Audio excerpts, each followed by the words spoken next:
cher François. Voilà que j'improvise une petite vidéo sur mon iPhone avec un micro qui n'est pas pro du tout, donc j'espère que le son ne t'ennuiera pas. Mais c'est juste pour te parler de ce petit carnet que j'ai préparé pour toi. Parmi les 10 carnets que tu vois, c'est des carnets de la série Yada, spécial métier oublié, créé par des designers de Turquie. C'est un duo qui s'appelle Yada. Yada signifie ou bien, une alternative. En fait, je traduis même mal. Le titre de la série, c'est Mahalle Serisi. Mahalle signifie quartier. Et cette série de carnets présente les commerces perdus, les commerces des quartiers. Ce ne sont pas que les épiciers, primeurs, fleuristes, couturiers, herboristes, bouchers, marchands de sommeil et de verre qui disparaissent des quartiers, mais aussi les matières. Comme les différentes sortes de papier avec lesquels ces commerçants emballaient leurs biens vendus. Ce n'est pas par hasard que j'ai choisi le plus fragile des papiers, des métiers, des matières. Le verre, fabriquer le verre, emballer le verre. Car, cher François, je pense à notre première rencontre, par email, bien entendu, et à tes encouragements face à mon travail. Mon travail qui était encore assez fragile. Et là, je parle surtout de ma fragilité.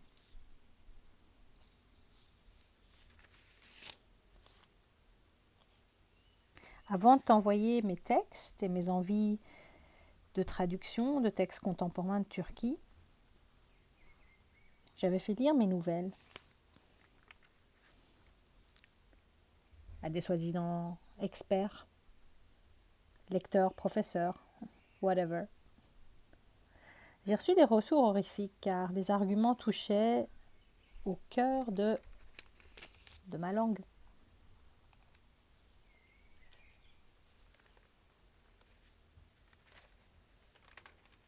Trop de mots turcs, ça exotise. Et ça se sent que le français n'est pas ta langue maternelle. On m'avait dit que je ne devais pas écrire de la littérature avec un grand L. Ben aujourd'hui, je m'en fiche. Mais à l'époque, j'étais encore fragile.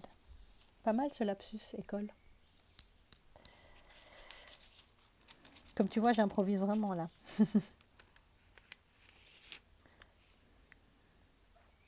Et c'est à ce moment-là qu'on s'est croisés sur le net. Grâce au net.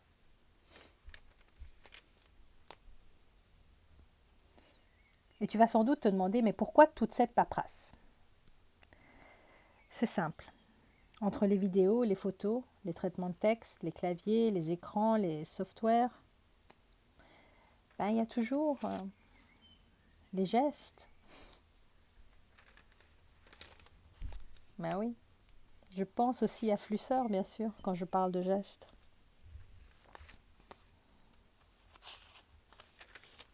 Ce geste vers l'encre et le papier a toujours fait partie de moi et de mon écriture. Enfant déjà, je peignais, écrivais sur les murs.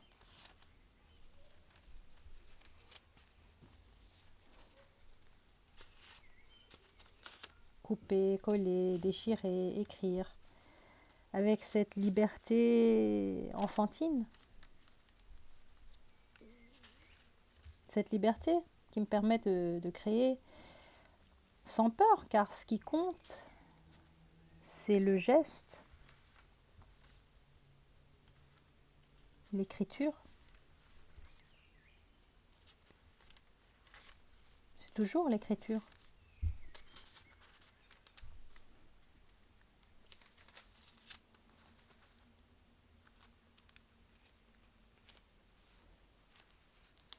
Que je fasse de la vidéo, du podcast, que j'écrive un article, un livre, des carnets, la photographie. Ben, chaque geste, c'est au départ de l'écriture. Tous ces gestes, j'ai été encouragée à les explorer. Et que ça te plaise ou non, c'est en partie grâce à toi, François.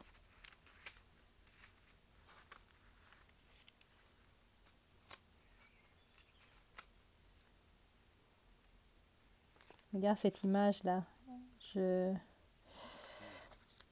pris cette photo dans le bassin minier lors de ma résidence. Et l'image suivante, c'est une photo que j'ai prise en chemin en allant à Lancaster depuis Manchester pour ma résidence avec Erika. Et aujourd'hui, tu vois cette fragilité, c'est ma force, parce que j'écris à partir de là. Je crée à partir de là. Je donne, je reçois.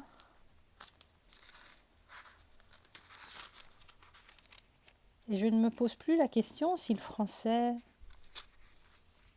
est ma langue maternelle.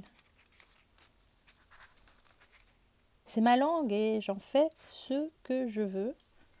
Et notamment même des petits carnets, papier, fragiles. Voilà.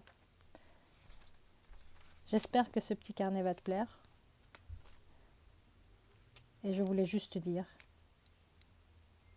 teşekkürler.